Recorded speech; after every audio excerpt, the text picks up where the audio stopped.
The woman laughed when she said it. That was the part Callum kept coming back to, even weeks later. The way she'd said it like it was nothing, like she was ordering coffee or making a note in a calendar. Restore the clock and I'll let you name your price. And then, quieter, with that particular edge that people with real money sometimes got, the kind that wasn't cruelty exactly but wasn't warmth either. Or, don't, I'll find someone who can. He'd been crouching beside the work table in the back room of Hartwell Estate's private gallery, examining the case of a 1923 Patek Philippe pocket watch that hadn't run in possibly 30 years. The woman standing behind him was Nora Ashby, 41, the kind of person whose name appeared in financial publications without her having to do anything to put it there. She'd inherited a real estate development firm from her father at 34 and had spent the 7 years since turning it into something 3 times larger. She had the posture of someone who expected rooms to rearrange themselves around her. And mostly they did. The watch had been her grandfather's. That was what the assistant had said on the phone when she'd called Callum's shop 3 days earlier. Miss Ashby has a timepiece of considerable sentimental value that requires the attention of someone who understands pre-war Swiss movement. Callum had almost said no. He had a backlog of work. His daughter Rosalind had a school project due Friday. The furnace in the shop made a sound it hadn't made last winter, and he was fairly certain it was going to cost him something he didn't have yet.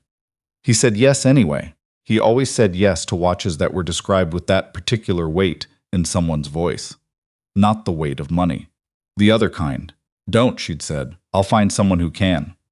Callum had looked up at her from where he was crouching, which put him at an awkward angle, and said, I can. I just need you to let me work without anyone standing over me. She'd blinked. Not many people said things like that to Nora Ashby, apparently, because she didn't quite know what to do with it for a moment. Then she'd nodded once, precisely, and left. That was how it started. The drive back to Grover Falls took 40 minutes on a good day. Callum took Route 9 because he didn't trust the GPS, a habit that had started after the thing routed him through a closed bridge outside of Harwich 2 years ago and cost him an hour he hadn't had. He kept a notepad in the cup holder with addresses written in his own handwriting. His daughter thought this was embarrassing. He considered it practical. Grover Falls was the kind of town that appeared on maps and nowhere else. Population 4,000, one stoplight, a diner called Burke's that had been there since 1967 and served the same meatloaf it had served then.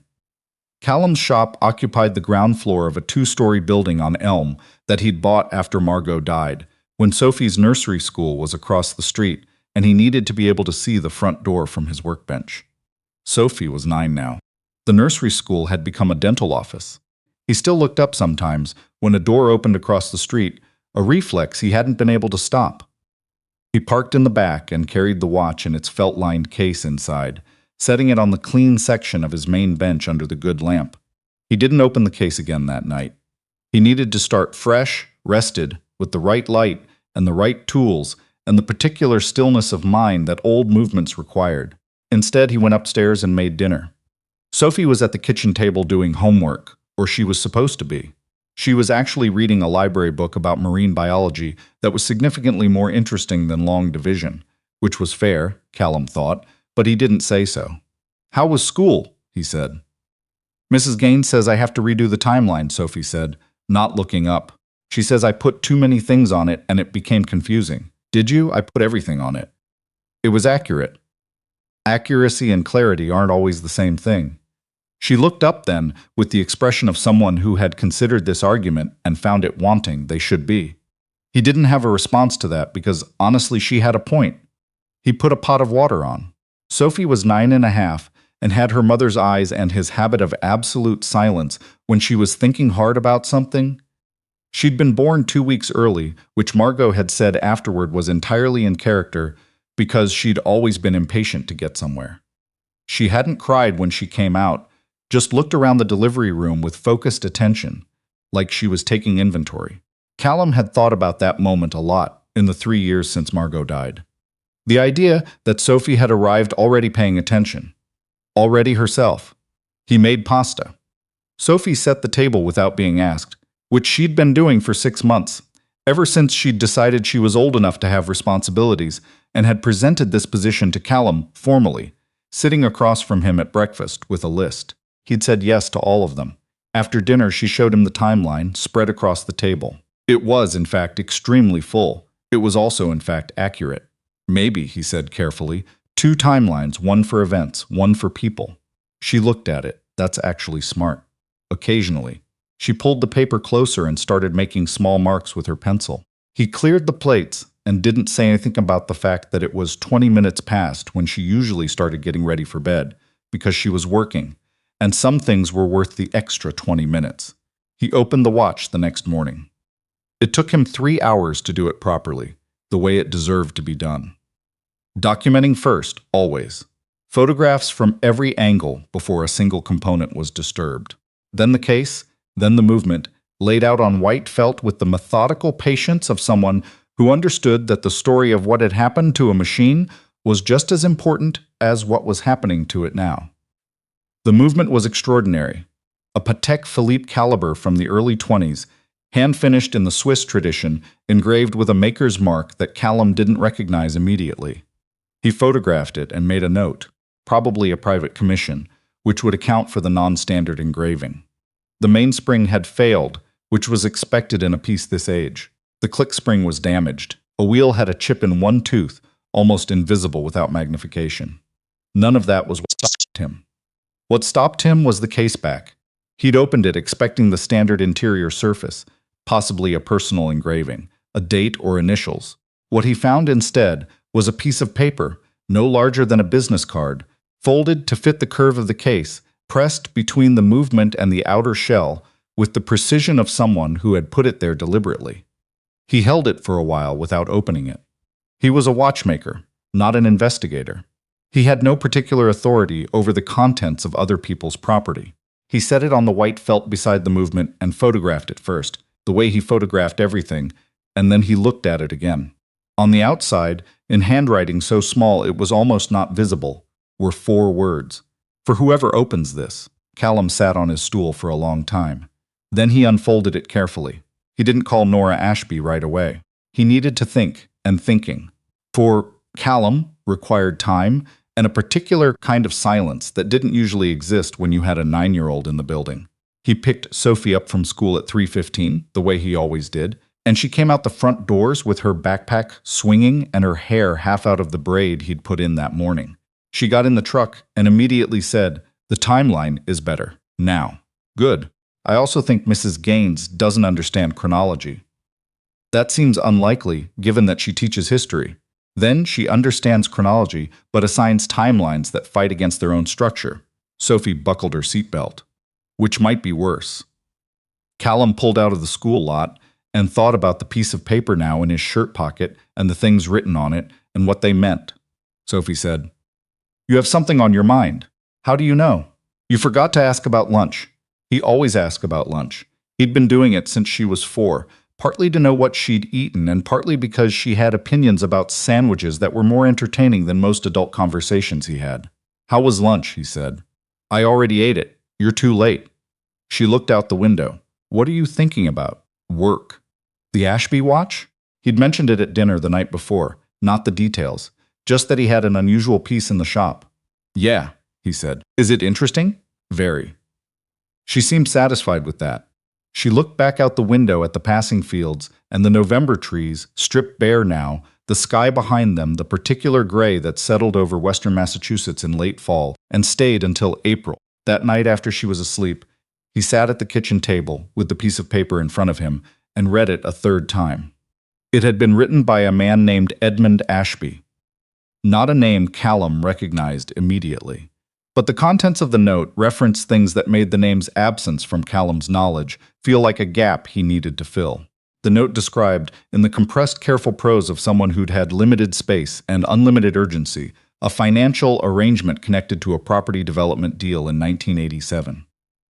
It named a partner. It named specific accounts. It described what sounded like a systematic misrepresentation of asset values going back nearly a decade. Perpetrated by someone Edmund Ashby had trusted and had come, too late, to stop trusting. The name in the note was Harlan Cross.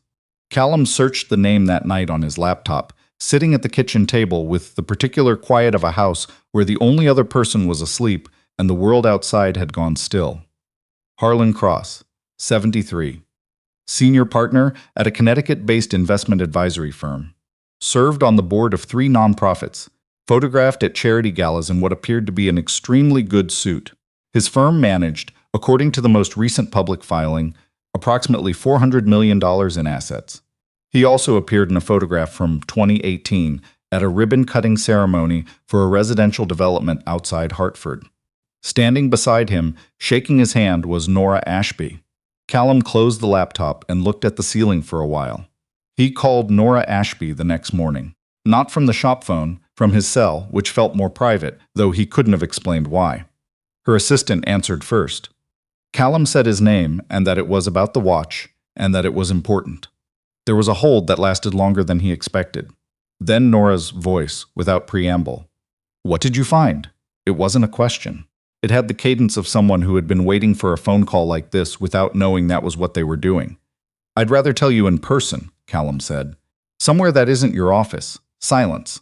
"There's a diner in Grover Falls," he said. "Burke's. It's not impressive. But no one there is going to notice either of us." Another silence, longer. "Tomorrow," she said. "Noon."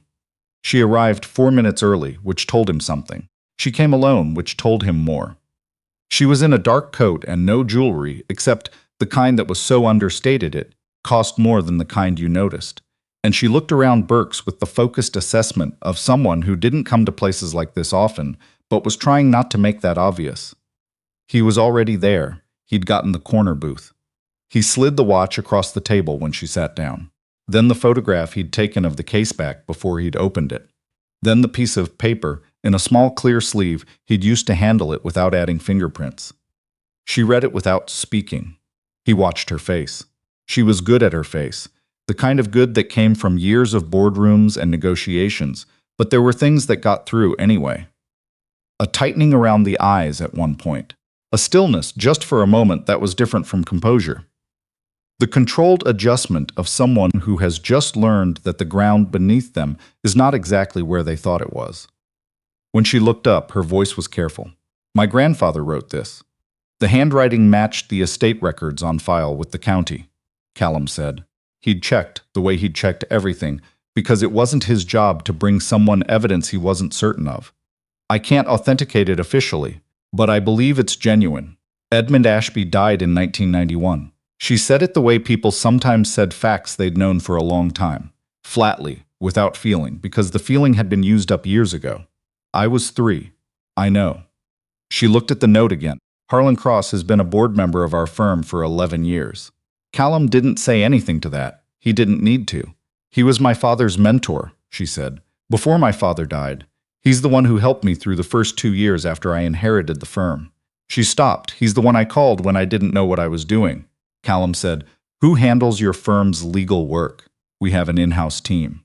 She paused. "An outside counsel for the complicated things." "Outside counsel that Harlan Cross was involved in selecting?" She looked at him. "I'm just asking," he said. "You'll want someone who has no connection to him at all." "For whatever comes next," she set the note down. She looked at him the way she'd looked at him in the gallery, except different now, the assessment recalibrated. "You could have not told me." "No," he said. "I couldn't." She picked up her coffee cup, set it down without drinking. "Why not?" He thought about Edmund Ashby putting that note inside the watch, taking the time to write in letters that small, to fold it, to fit the curve of the case, to close it and wait, trusting that the watch would eventually reach someone who would open it the right way. Because whoever hid it expected someone to find it, Callum said. "I wasn't going to be the person who didn't."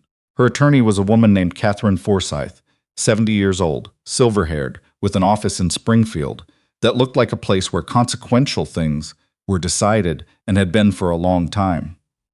She wore reading glasses on a cord and had the manner of someone who charged substantial hourly rates and was worth every cent. Nora had known her since college. The one person, she told Callum afterward, that she could say with certainty had no professional relationship with Harlan Cross. Callum met Forsyth once, briefly, at Nora's request. She asked him 2 questions and looked at him for a long time, in a way that felt like it added up to more questions she was keeping to herself, and then she said, "You documented everything, before you moved anything." "Always," he said. "Good." She looked at the photographs he'd brought. "I'll need copies of all of these." He gave her the copies he'd already made. She looked at him again over her reading glasses. "You came prepared." "I try to," he said. She made a sound that wasn't quite approval and wasn't quite surprise, somewhere between the two. The shop was quiet in those weeks. Callum worked on other pieces, the ordinary backlog of an ordinary business. A customer's grandmother's brooch watch that needed a new crystal. A railroad watch from the 1940s with a damaged lever. The kind of work that paid the utilities and kept the lights on, and required the focused attention that made it impossible to think about other things while doing it, which was part of why he'd chosen this work after Margot died, though he'd never said that out loud to anyone. He picked Sophie up from school. He made dinner. He helped with homework.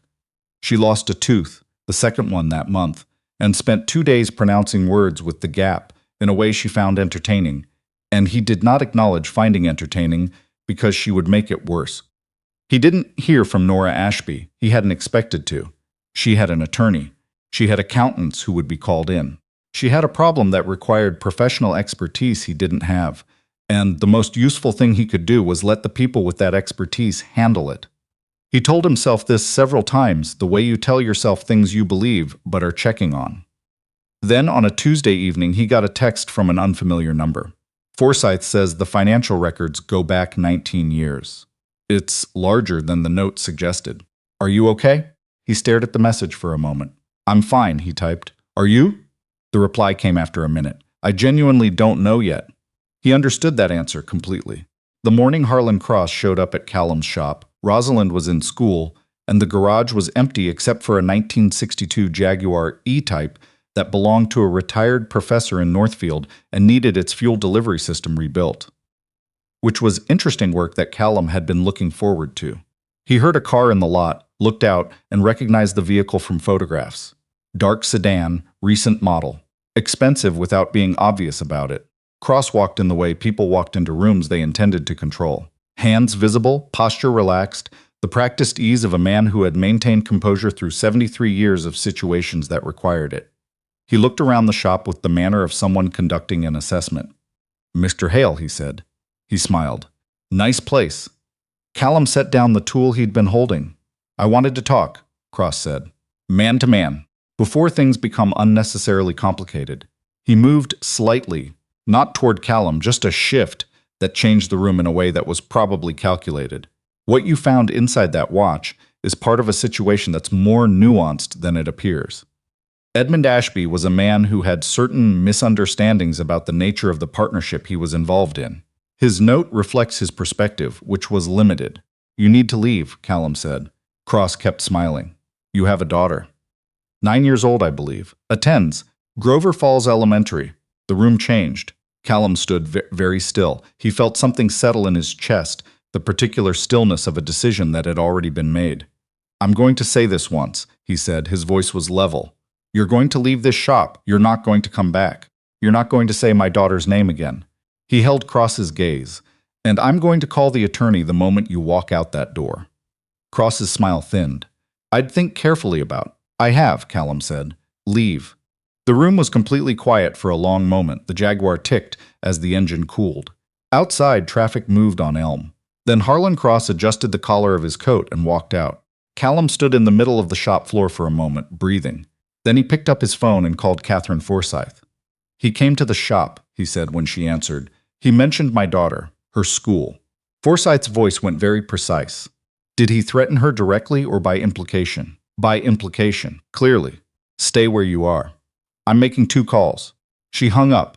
Callum stood in the doorway looking at the lot where Cross's car had been and thought about Edmund Ashby folding a piece of paper to fit inside a watch case and trusting that eventually someone would know what to do with it. He thought about Sophie at school right now, probably arguing about chronology with Mrs. Gaines, probably winning. He made a second cup of coffee he didn't ask for and waited. Forsyth moved with the efficiency of someone who had been practicing law for 45 years and understood that speed, when necessary, was part of the service. Within 72 hours, Cross's access to Nora Ashby's firm had been suspended pending investigation. Within a week, a federal financial crimes unit had opened a formal inquiry. Within 3 weeks, Cross had been formally charged with securities fraud and wire fraud, the complaint citing a scheme that stretched back 19 years and involved, as Forsyth had told Callum quietly, an impressive number of entities and a number of zeros that he didn't immediately register as real. The note from Edmund Ashby's watch was entered as evidence. The handwriting was verified by a document examiner. The financial records cross-referenced with the account numbers Edmund had written down in 1987, still accurate, still traceable, because fraud of this kind built structures that were meant to last and therefore left structures that could be found. Callum gave a statement to federal investigators on a Tuesday morning. He sat across from a woman named Agent Teresa Lund and answered her questions the way he approached everything. Methodically, without editorializing, saying exactly what he knew and stopping where his knowledge stopped. When he described opening the caseback and finding the note, Lund leaned forward slightly. And you documented it before you opened it. I photograph everything before I disturb anything, he said. It's standard practice. For watchmakers, for anyone who wants to understand what they're looking at. She made a note. Mr. Hale, the documentation you provided, the photographs, the sequence of discovery, establishes a chain of custody that's unusually clean for evidence of this type. She looked at him. Most people wouldn't have thought to do that. I wasn't thinking about evidence, he said. I was thinking about the watch. She almost smiled. Almost. The charges against Cross included, as a separate count, witness, tampering, and intimidation. His attorney argued the visit to Callum's shop had been a social call. The federal prosecutor, a careful woman who had been building financial crimes cases for 20 years, presented the timeline and the content of the exchange as Callum had reported it, and the judge found the argument unpersuasive. Cross's bail was revoked on a Thursday. Forsyth called Callum at 8 in the morning. It's done, she said. He's remanded pending trial. Okay, Callum said. A pause. That's all you have? Okay. I'm relieved, he said. Is that better? Marginally. But her voice had something warm underneath it. You'll likely be called to testify at trial. We're looking at a spring date, possibly later, depending on how his defense moves. I understand, Mr. Hale. Another pause, different from the first one. You did the right thing. From the beginning. You documented what you found, you brought it to the right person, and you called me the moment Cross showed up. She stopped. Edmund Ashby put that note in a very good hiding place, but it needed the right person to find it. Callum looked at the shop around him. The Jaguar was finished now, returned to the professor in Northfield, who had shaken his hand with both of his own and said extraordinary work in the particular tone of someone who had been surprised by something they hadn't expected to be surprised by. He trusted the watch, Callum said. I just opened it. Yes, Forsyth said. That's not nothing. He told Nora about the revoked bail that afternoon. She was quieter than he'd expected. I keep going back to the board meeting last week, she said. 12 people who have known Harlan longer than they've known me, sitting there while I presented the findings. Watching their faces, she paused. Half of them looked like they were trying to decide if they should have caught this themselves. Did they think that? Some of them said so afterward. A short silence. One of them told me he'd had a feeling about Harlan 4 years ago and hadn't said anything. Another pause. I thanked him for calling. Was that hard? Yes. A beat. I need functional people around me. That matters more than being right about who should have said something sooner. She paused. That's mostly strategy. But maybe a little grace too. Probably both, Callum said. That seems right. He heard something on her end that might have been the beginning of a laugh. You're very matter-of-fact, I've been told. I mean it as a compliment. How's your daughter? The question surprised him. She's been lobbying to get a fish, he said. She's presented 3 separate cases for why the shop would be a suitable environment for an aquarium. Has she convinced you? She's getting there. This time the sound was definitely a laugh. Short, real, unmanaged. Not the one she used in professional contexts, the other kind. They talked for a while longer. Nothing urgent. The kind of conversation that happens between people who have been through something and are finding out if that something connects them on the other side of it, or just sits between them. When they hung up, Callum stood in the shop for a moment and thought about the particular quality of that conversation. The way it hadn't required him to be anything except what he was. He went back to work. December arrived, which in Grover Falls meant the temperature dropped below freezing and stayed there. And the main street got a set of lights that the town council debated every year and installed anyway, and Burke's Diner offered a seasonal special that was technically a pot pie, but which Callum thought of as evidence of institutional optimism. Sophie wanted a fish for Christmas.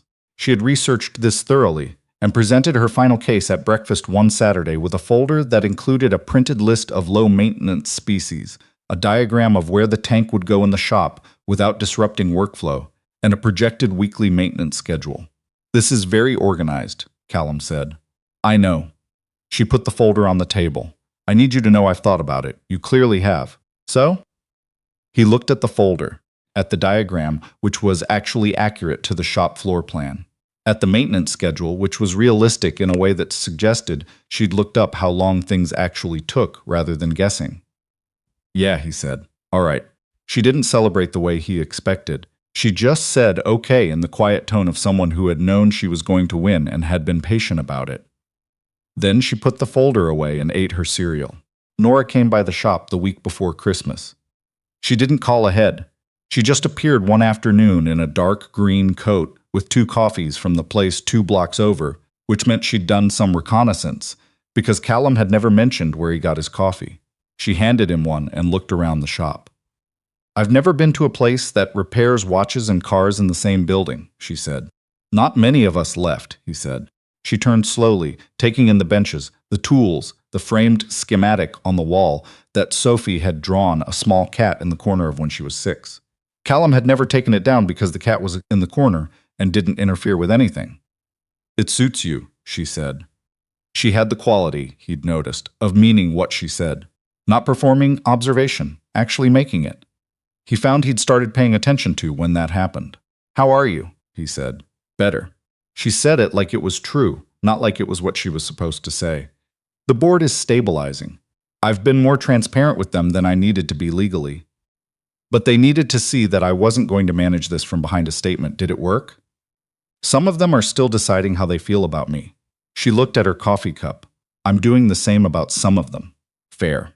She looked at the work table where the current piece was laid out. A mid-century Hamilton Railroad watch in partial disassembly. "Are you good at this?"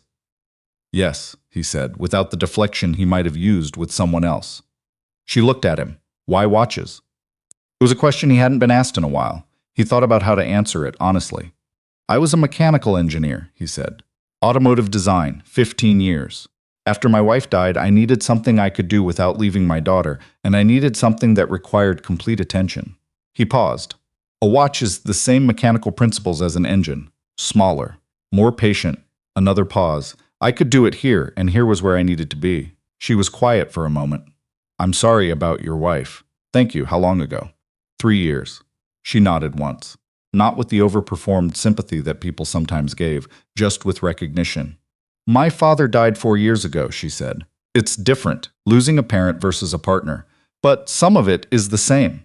The part where you keep looking for them in your peripheral vision." "Yes," he said. "Exactly that." They stood in the shop in the quiet of a Tuesday afternoon, with the coffee and the half-disassembled Hamilton, and it was not uncomfortable. The plea agreement came in February. Harlan Cross's defense team had spent 4 months filing motions, challenging evidence, requesting continuances, and testing every available angle. They hadn't found one soft enough. The financial records were architectural in their precision. Edmund Ashby's note had been verified by 2 independent examiners. The forensic accountants had produced a report that accounted for 19 years and left almost no room for interpretation. Cross entered a guilty plea to federal securities fraud and wire fraud on a Thursday morning. The witness intimidation charge was included in the same session. Forsyth called at 7:30. "It's done," she said. He entered the plea an hour ago. Callum was making Sophie's lunch. He turned the heat down under the oatmeal. "Okay," he said. "Sentencing is scheduled for March. You may be called if the prosecution requests it, but there won't be a trial." "I understand, Mr. Hale." Her voice shifted, the same shift it had made once before, not softer exactly, but more direct. "The note from Edmund Ashby and your documentation established the timeline and intent in a way that financial fraud cases rarely achieve. The prosecutorial team said as much." She paused. "He put that note inside the watch 37 years ago. You're the person who found it." Callum thought about Edmund Ashby, a man he'd never met, A man who'd lived his whole life and died before Callum was old enough to know what a Patek Philippe was, who had written 4 words on a piece of paper barely larger than a matchbook. "For whoever opens this, he trusted the watch," Callum said. "I just did my job." "Yes," Forsyth said. "That's not nothing." She hung up. Sophie appeared in the kitchen in her pajamas, hair catastrophic, looking at him with the alertness of someone who had registered a difference in the ambient emotional weather. "Did something happen?" "Something finished," he said. "Something that needed to." She considered this. "Is it the Ashby watch?" He'd told her some version of it. Simplified, appropriate, the parts she needed to understand, and not the parts that would worry her. Yeah. She sat down at the table and looked at her oatmeal. Was it good? It was the right thing. She absorbed this with the philosophical seriousness she brought to certain questions. "Gerald says the right thing and the good thing are usually the same thing," she said. Gerald was the class hamster, who Sophie had apparently appointed as a moral authority. "But not always. That's actually pretty wise for a hamster," Callum said. "I told you he had depths." She ate her oatmeal. He packed her lunch. The morning went forward the way mornings did. The sentencing hearing was on a Tuesday in March. Callum drove to Springfield in the gray early morning, radio off, coffee in the cup holder, the particular quiet of someone who is thinking rather than avoiding thinking. The courtroom was institutional in the way of rooms that have been used for consequential things for a long time.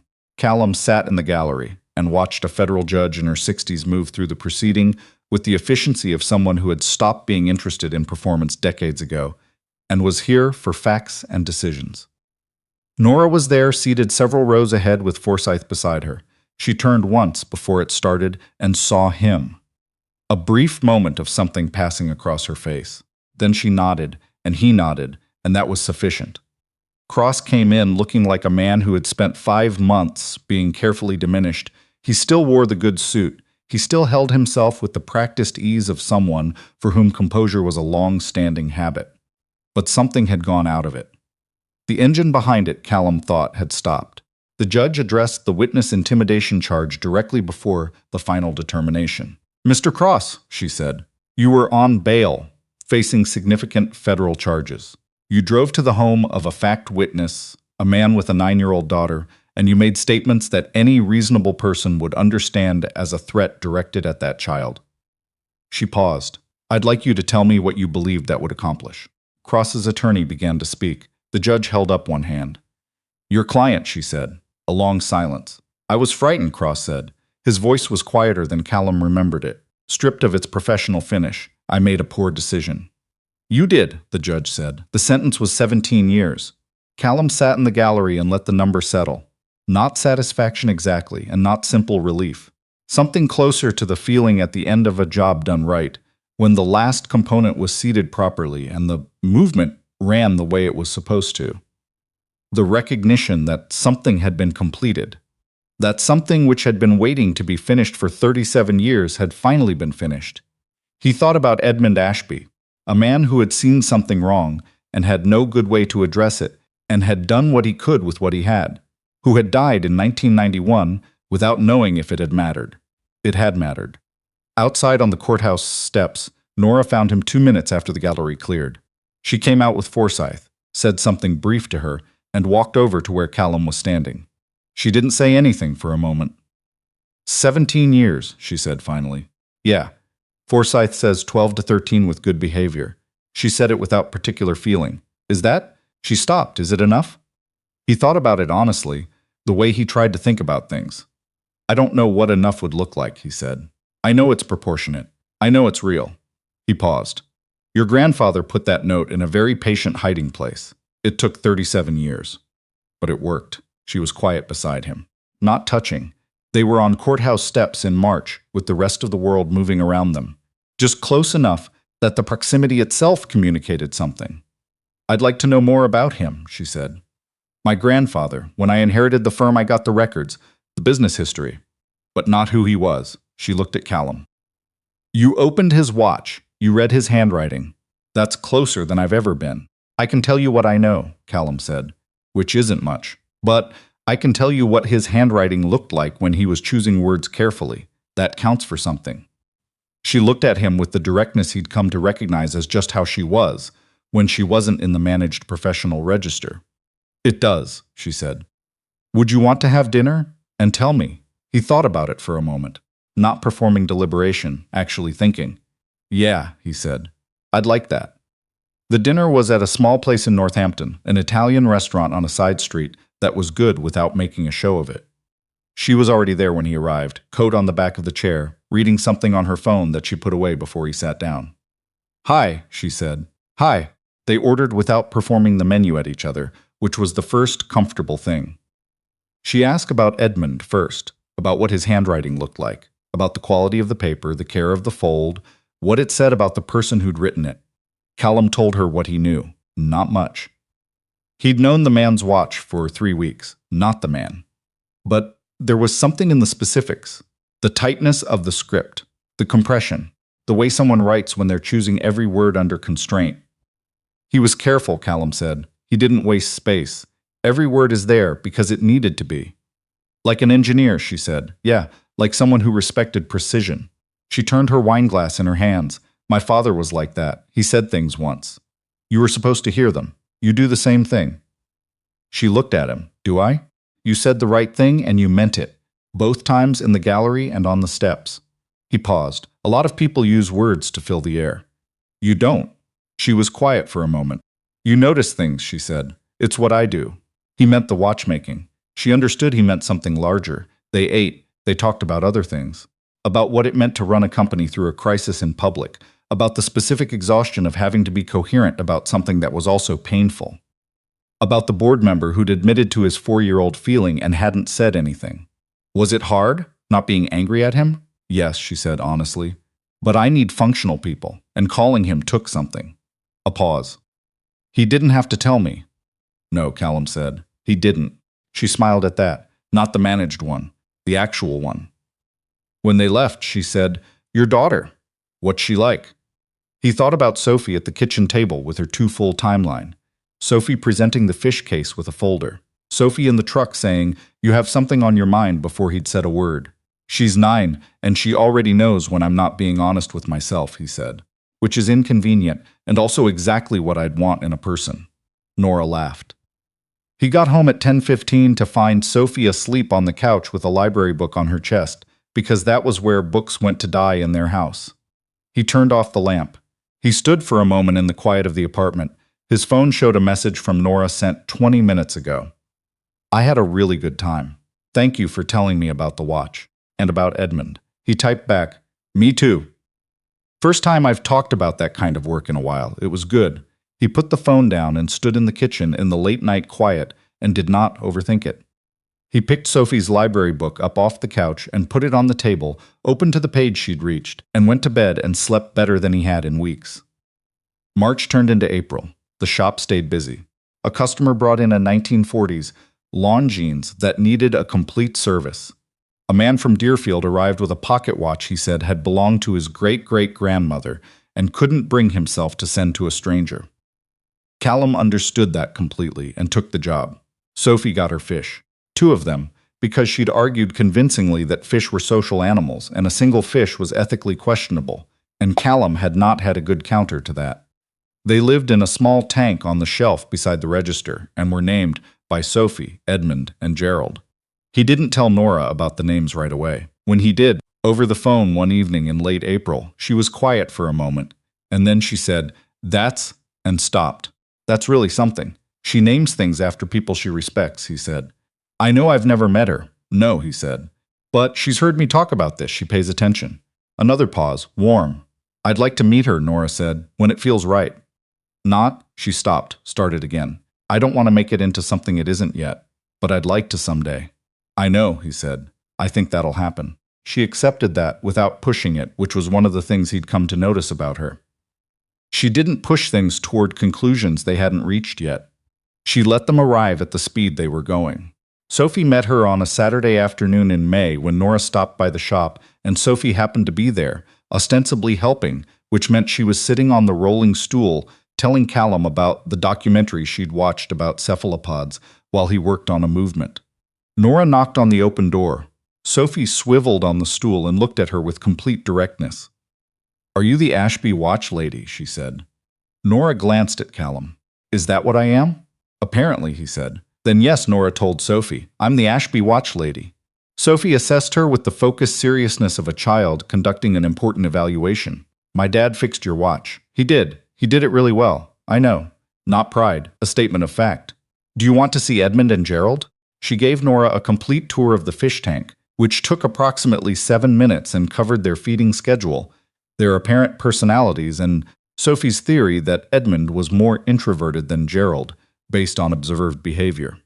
Nora asked questions that took all of it seriously. When Sophie went upstairs to get something and they were briefly alone, Nora looked at Callum with an expression he couldn't fully decode. She's extraordinary, she said quietly. She really is. He paused. She's also completely relentless, just so you have the full picture. The two aren't mutually exclusive. No, he said. They really aren't. It was a Thursday evening in June when Callum stood at the work table and finished the last documentation on a 1957 Omega Constellation that had come in from an estate sale in Vermont. He'd been working on it for 2 weeks. The movement was exceptional, one of the finest he'd seen in years, and it had required the particular sustained patience that he associated with work he'd remember. He photographed the completed movement. He noted the time. He thought about Edmund Ashby folding a piece of paper into a watch case and trusting that the machine would carry it forward until the right hands opened it. He thought about Margot saying once, 3 weeks after they'd brought Sophie home from the hospital, that she thought the thing she loved most about watches was that they were optimistic. They kept going, she said. They assumed there was always another moment to mark. He'd told her that was a projection. She'd said all the good things were. He turned off the lamp over the work table and looked at the shop around him. At the tools organized the way he'd organized them since he started doing this, not for aesthetics, for function, so that his hand knew where to go without looking. At the small tank on the shelf where Edmund and Gerald moved in their small, luminous world. He heard his phone buzz on the bench. Nora, I'm going to be in Grover Falls tomorrow. Is the offer of Burke still open? He looked at the message for a moment. Then he typed back, always. I'll get the corner booth. He put the phone in his pocket and stood in the quiet shop in the last of the evening light coming through the high windows and thought about what it meant that the word always had come out. That naturally, without him having to consider it. It meant something. He wasn't going to pretend it didn't. He turned off the last light, locked the door, and went upstairs. Sophie was at the kitchen table, still awake past when she should have been, reading about cephalopods again. Or possibly still. She looked up when he came in. You look like something happened, she said. Something's happening, he said, slowly. She considered this with the grave attention she gave to important information. Is it good? He thought about it honestly, the way he tried to think about everything. Yeah, he said. I think it is. She nodded once, satisfied, and went back to her book. He stood in the kitchen doorway a moment longer, in the particular warmth of a room where someone he loved was reading.